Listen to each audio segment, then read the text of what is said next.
Welcome to Ask the Expert North Texas here on News Radio 1080 KRLD. I'm David Rankin. And I'm Kristen Diaz. Anyone who's had to fill out a FAFSA most likely groans at just the sound of the acronym. We're talking about FAFSAs today because the deadline is quickly approaching on June 30th. For those of you who don't know, FAFSA stands for Free Application of Federal Student Aid. On today's Ask the Expert, we're joined by Michael Kitchen. He's the managing editor and the higher ed expert at LendingTree. He joins us now in the KRLD Zoom room. And Michael, LendingTree's been doing a little bit of research. They've been taking a look at kind of the change in pace when it comes to people applying for financial aid. What exactly did they find?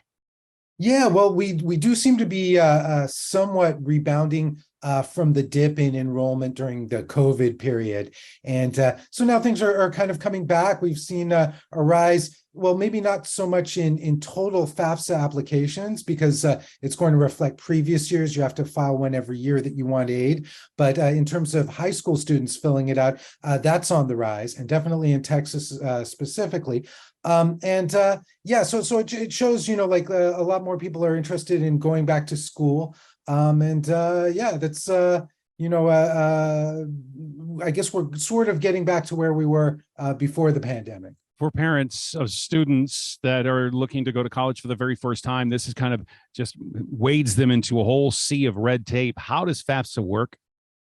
Well, pretty much all the federal aid and a lot of the state and school aid that you would get for college, you would access by filling out the FAFSA. So it's the free application for federal student aid, as the name implies. You don't have to pay anything for it.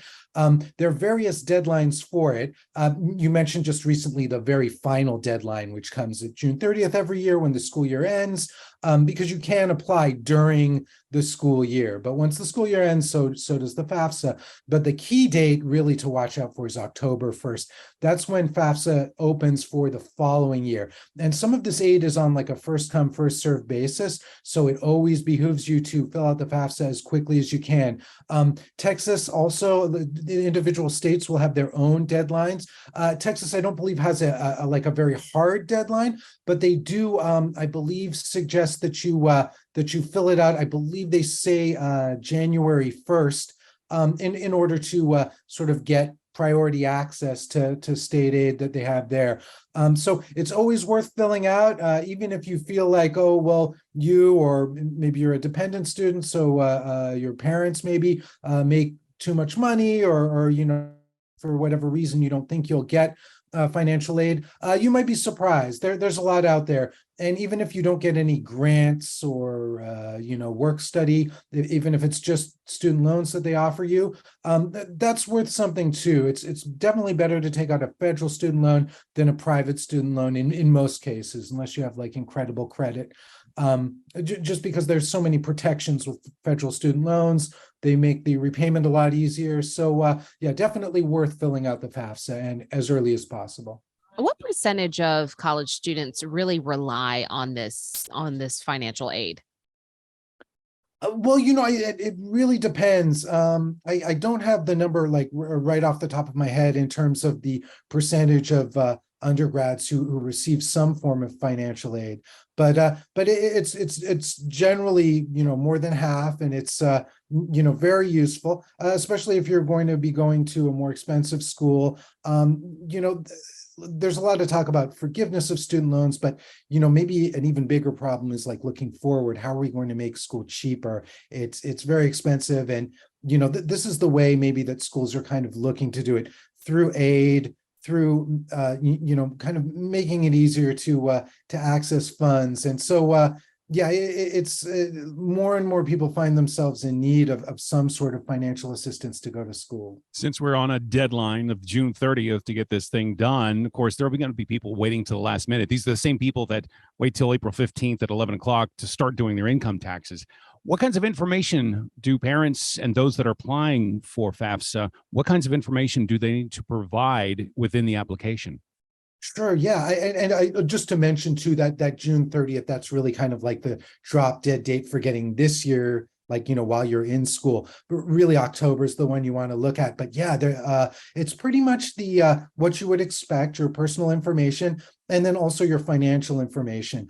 If you're an undergraduate, most undergraduate students are considered dependent, so they would need to provide their parents' application. Unless you're maybe if you're married or you've served in the military, then that might be a different situation. If you're an undergraduate, though, then you would be considered independent, and it's really just your own financial information that you would need to provide. And and while we're on the topic too, besides the FAFSA, there is another form that you can use to access aid. It's called the CSS. I believe it stands for like College Scholarship Service, but it's run by the College Board. And some schools have aid programs that are specifically accessed through the CSS. So it's also worth looking into that one as well. That one does cost money to fill out, but apparently not too much. And you might be able to get a fee waiver if you can't really afford it.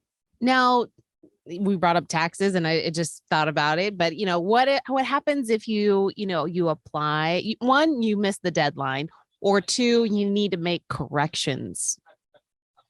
Well, fortunately, FAFSA is a little bit forgiving when it comes to corrections, and I believe they give you until September following the close of the school year, so you can make some corrections retroactively. But yeah, I mean, if you just miss the deadline, you don't get the FAFSA in time. The first thing to do definitely would be to contact the school or schools. If it's your first time filling out, maybe you don't know where you're going to school yet, they'll send your FAFSA results to all the schools you applied for, or the ones that you asked them to send it to. But if you're a returning student, then you're probably just applying for aid to that one school that you're going back to. And you reach out to that school as quickly as you can. Talk to their financial aid department and see what can be done.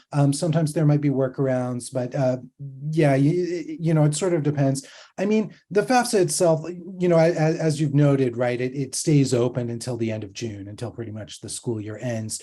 So you'll always be able to file it. It's just you might miss out on some aid, or your school might have its own deadline that you miss, or your state might have its own deadline. So yeah, it's you want to keep abreast of those, and talk to your a counselor or financial aid department if you miss any key deadline. How long has FAFSA been around? Gosh, that's a good question. I'm not really sure. I'd have to look into that. Okay. And I'm just also curious about, how does it actually work? Does it just hit your bank account? Do you get a check in the mail? It goes straight to the school? Yeah, so with the disbursement is how they call it, and generally it'll go straight to the school, up to the amount that you need. Now you might end up getting more aid than you need, because it's not just tuition, right? It's also cost of attendance. So the cost of finding a place to stay, or staying at the dorms, and the food and all of that, and you can get aid for that as well. With that case, if there is extra money left, you could get it returned to you. You can turn it down. You can give back financial aid that you've gotten if you don't need it. You wouldn't really do this for a grant or something where you don't need to repay it, but a lot of the financial aid is in the form of student loans, and as few student loans, as little as you can take out in student loans, the better, of course, because you'll have to pay interest on that. Awesome, Mike. Is there anything else you'd like our listeners to know about FAFSA? Yeah, just fill it out early, and just know that, schools are getting more and more generous in terms of the aid that they offer. So, it's definitely worth filling out that FAFSA. You might be pleasantly surprised, I hope. That is Michael Kitchen with LendingTree on today's KRLD's Ask the Expert, North Texas. Thanks so much for the time.